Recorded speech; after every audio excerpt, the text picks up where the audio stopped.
Here we're going to look at long division of polynomials. Previous to this, we did division, but we were only dividing by 2x on the bottom, which is a monomial. When we did that, we put the 2x underneath all four terms. Now that we have a binomial down here, this turns into what we call long division. So we do need to go back and just review long division of whole numbers to review the process of that. So that's what we're going to do over here. When you have a fraction and we want to divide that out, the top goes on the inside and the bottom goes on the outside. This inside is called the dividend. The outside is called the divisor. And the answer you get up top is the quotient. Don't be too worried about those words. So we try to divide 5 into this number. So 5 into 13 goes twice. So we put the 2 over the 3. 2 times 5 is 10. And then we subtract and have a remainder of 3. And then we always bring that next number down. Remember? And then we do 34 divided by 5. The best we can do there is 6. 6 times 5 is 30. Subtract, and we have 4. And then bring that next digit down, 46. So that would be 9. 9 times 5 is 45. And then we get 1 as a remainder. So we could write this as R1 back when you first learned this, but then we learned you could write it as a fractional remainder. So 1/5. And the one thing I want you to notice about this, things that we do in our head. When we did 2 times 5 is 10, we just did the subtraction in our head. We didn't actually write down the minus sign. I'm going to write that in blue. Here, we subtracted that 30 to get that. Here at the end, we subtracted. So that subtraction step is very important when we do the algebra. We're going to want to show that.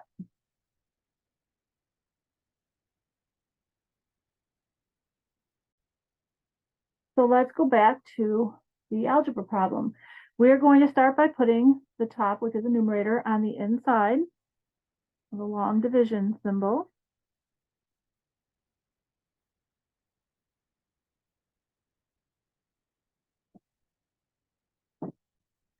And the denominator on the outside.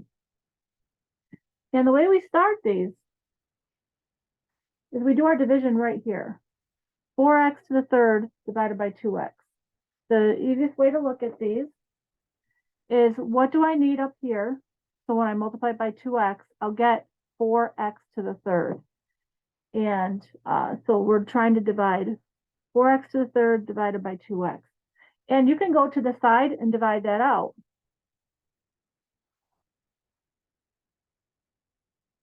Four x to the third divided by 2x. So we got 2 and then x squared. That is the answer that goes up above. And it is best to line it up over the x squared column. Some places you'll see them put it over the x to the third. That's really not the best place to put it. And so just like with the long division, once we put a number up top, we do 2 times 5 and we get 10. So this top has to multiply by what's out front. But we have a binomial out front. So we need to distribute that with both parts there. So 2x squared times 2x is 4x to the third. But now we have 2x squared times minus 3. So that's negative 6x squared. So if you need to, on the side, for your scratch work, I call it, you take the 2x squared and multiply it by the part that's in front, which is 2x minus 3.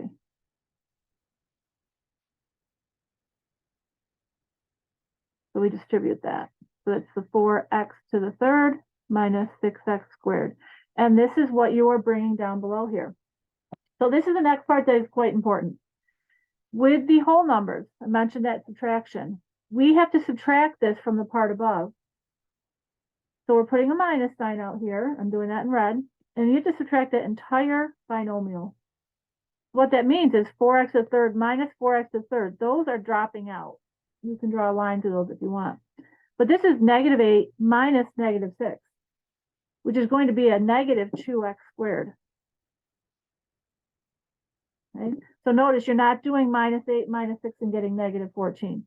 So when you subtract the binomial, what we a lot of times do is we put a minus sign here and circle it to indicate that it was 4 minus 4, really.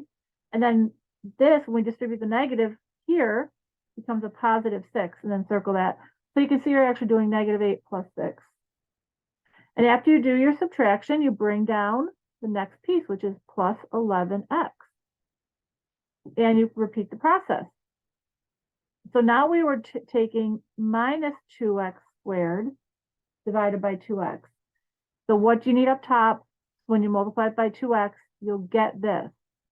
It needs to be a negative 1, basically, and then an x. We need negative x up there, because that times this will give us negative 2x squared. You're trying to match this first part. And if you want to go to the side to do the division, this was the first one we did.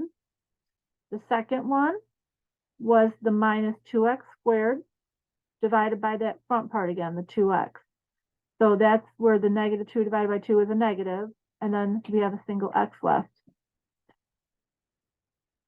So negative 2x squared down here divided by the 2x is negative x. That goes up top. Once you get your top part, you multiply it by the binomial out front. So 2x minus 3. So you can do that off to the side if you want. So negative 2x squared plus 3x.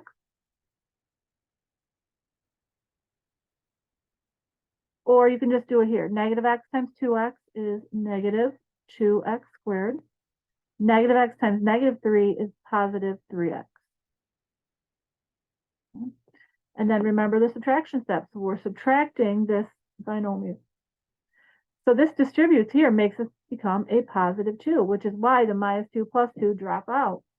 But this is 11 minus 3, so this is really coming over as a negative. So we have 8x. And then bring down your last term. This is how you know your division is done, when you've brought down that last term and you have a number up here above it. So our last division is to do 8x divided by 2x, which will just be 4. It'll be positive 4. 4 times 2x gives you 8x. And again, if you want to do this off to the side, the third division is 8x here divided by your front term, 2x. So remember the x's divide out and you just get 4. And then that 4 has to multiply by the part out front, 2x minus 3. So that's 8x minus 12. That's what's going under here. So if you don't need to do these steps off to the side, but positive 4 times 2x is 8x. Positive 4 times negative 3 is negative 12. And do our subtraction step.